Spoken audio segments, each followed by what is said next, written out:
Eto lang po yung pinakapunto dyan eh. Di ba sinabi po ni PBBM na siya ang nanguna dito po sa pagpapaimbestiga ng flood control? Bakit nyo pinipigilan at ayaw nyong gawin dyan sa Senado? Dahil nga, kayo mismo, kung hindi ako nagkakamali, ang masasagasaan dito.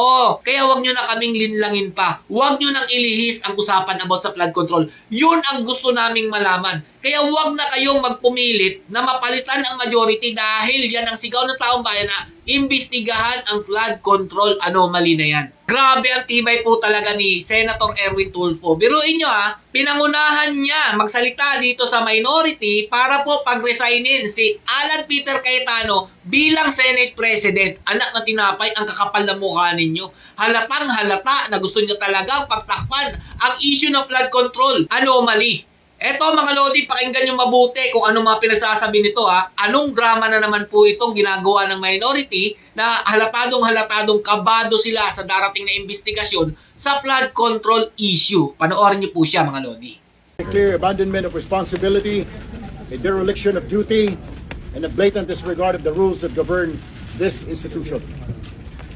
Because the Senate cannot be made to stop working simply because its presiding officer refuses to lead. Under Rule 14, Section 41, the rules of the Senate President may postpone the holding of the session after consultation with the majority leader and the minority leader. That rule was violated. This is not merely a procedural lapse. It is a direct violation of the rules of the Senate and a serious disrespect for the institution and the Filipino people. Senate President Alan Peter Cayetano should resign as he has shown that he cannot function as the leader of the Senate anymore. Thank you. Ang kapal na mukha talaga nito ng minority, lalo na to si Erwin Tulfo. Biruin nyo mga Lodi, dahil sinamahan lang po ni SP Cayetano, ito po si Senator Jinggoy Estrada sa pagdakip po kahapon ng CIDG sa kanya. Masama ba yun? Hindi mo ba nakikita yung pagiging leader niya doon? Ramdam na ramdam namin kung gaano kayo kakabado dito sa gagawing investigasyon about sa flood control issue na yan mga Lodi. Dahil isa ka sa tinuturo yung inyong party list na yan na nakinabang sa mali-malitang pera mga Lodi. Kaya sila nagkaaganyan, halatadong halatado. Yung nabanggit po ng 18 Marines, si Ping Lacson, si Soto, yung mga nakinabang po ng mali-malitang pera. Kaya ayaw po nilang imbestigahan itong flood control na to. Tapos ngayon pinagre-resign nyo. Eto lang po yung pinakapunto dyan Di ba sinabi po ni PBBM na siya ang nanguna dito po sa pagpapaimbestiga ng flood control?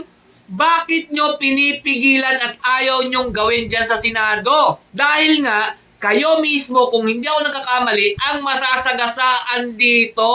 Totoo ba o hindi? Di ba? Ilan kayo ang dinawit ng 18 Marines na nakinabang sa malitang pera? Kaya pinipigilan nyo. Dahil kung kayo ang nandyan sa majority at yung Senate President ay kaalyado ninyo, hindi kayo masasagasaan. Alam na natin yan. Kaya wag nyo na kaming linlangin pa. Wag nyo nang ilihis ang usapan about sa flood control. Yun ang gusto naming malaman. Kaya wag na kayong magpumilit na mapalitan ang majority dahil yan ang sigaw ng taong bayan na imbestigahan ang flood control anomaly na yan. Bakit? Nung si Soto ang naging SP dyan, may nangyari ba sa flood control? Di ba? Binasura nyo? Hindi nyo ini-entertain ang mga witnesses? Kapag hindi pabor sa inyo ang witnesses, di ba? Sinasabi nyo haka-haka lang, kwentong barbero lang. Pero ngayon, natatanggapin yung 18 Marines, yung statement nila, sasabihin nyo, hindi dapat maituloy yung investigasyon. Ang kakapal talaga ng mukha nyo, mga hinayupa kayo.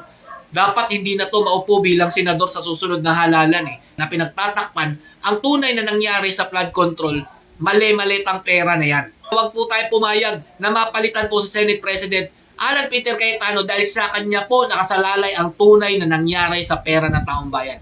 Stay safe. God bless you all. Duterte pa rin.